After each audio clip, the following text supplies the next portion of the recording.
Nerderotic.com. I've been doing a lot of thinking about The Mandalorian.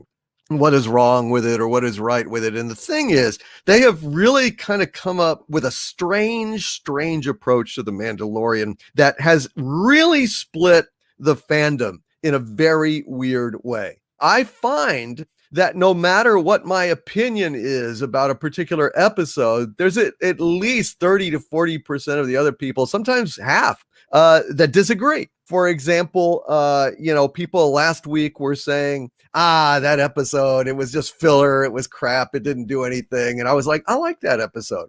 And then this week, a lot of people are saying, oh, that episode was better. And I was like, really? What did the Mandalorian do? He was like, being rescued all the time and in the back of the, in the back of the pack as the girls do the fighting, etc. and so on.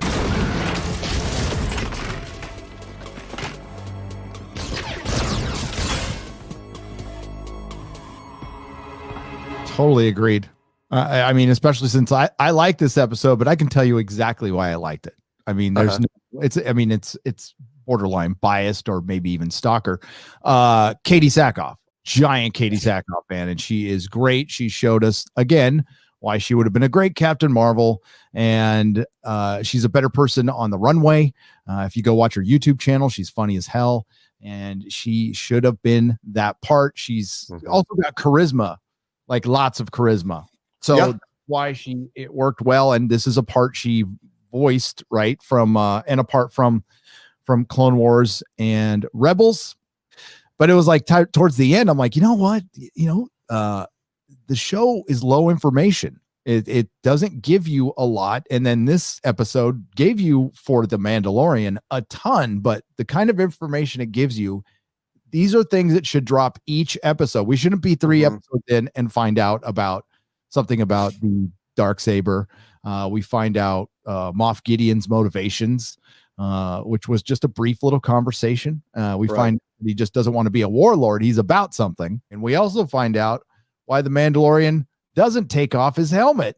And I think they opened the door for him to take off his helmet later for sure. And we find out that the Mandalorian's still kind of dumb. He has no idea what order or sect he is in. And you are a child of the Watch. The Watch? He's all, what? And this child of the Watch. Sorry, spoilers. Is the Mandalorian the dumbest guy in the fucking universe? I mean, didn't you suspect? Surely you suspected, strongly suspected, that these Mon Calamari pirates are gonna fuck him, and sure enough they did. Gosh, who saw that coming? Gary, did you see that coming? You're not going to get sophisticated storytelling. It is an adult cartoon, and that is, if that's what Star Wars needs to be right now, fine, as long as it isn't woke. But I saw the intersectionality come in, and it has to be what Dallas Howard directed. She did a better job this episode than the last one she did. So the action stuff I liked. Katee Sackhoff I liked. But there's not a lot of story not to like, because I don't think we really learned anything until the very end. We saw the Imperials, and but here's another danger, which this is what happens when you muck around in prequel territory. Anytime you show the Empire now, it degrades them a little bit. Right. And it makes Luke Skywalker's story a little less important. Death by 1,000 paper cuts. And that's a problem. Go 1,000 years in the future or in the past. Just get the hell away from it. And then you can do kind of what you want. They're too afraid to do that. That Disney is really, they were shaken by what happened, what they did before, and they need to stay tethered to the original trilogy. Right. And they're taking baby steps towards the prequels a little bit, something that they shamed in the beginning of A Force Awakens in the first sentence. Right. Right after they canceled the EU.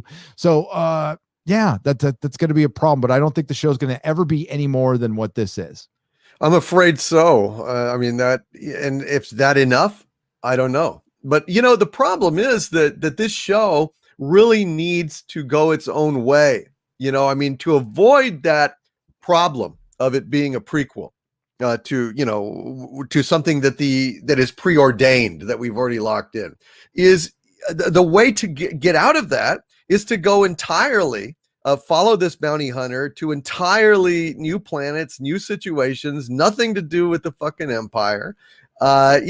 Just have it be a guy making a living with all sorts of badass, weird aliens and cool situations, and make him personable and interesting, and let it be fun. I mean, for fuck's sake, you can tell stories outside of the Empire and the Jedi and all that shit. Look at Guardians of the Galaxy. Guardians of the Galaxy didn't have any Jedi or Empire in it.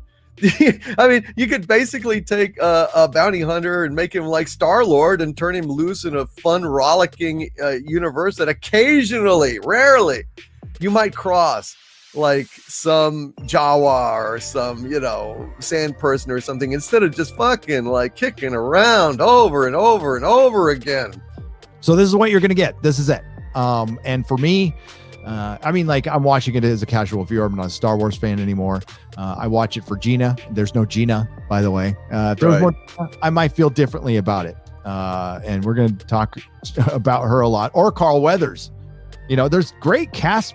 Like this year's cast has been great. Like no complaints there. But honestly, a Katee Sackhoff show might be more. Because I could see her face. Well, it's not as bad as Star Trek. Thank God. No. God, no. It's nowhere near that.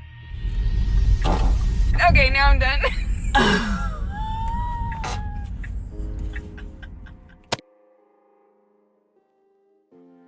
If you like what I do here, please consider subscribing to the channel and liking and sharing the videos. It really does help.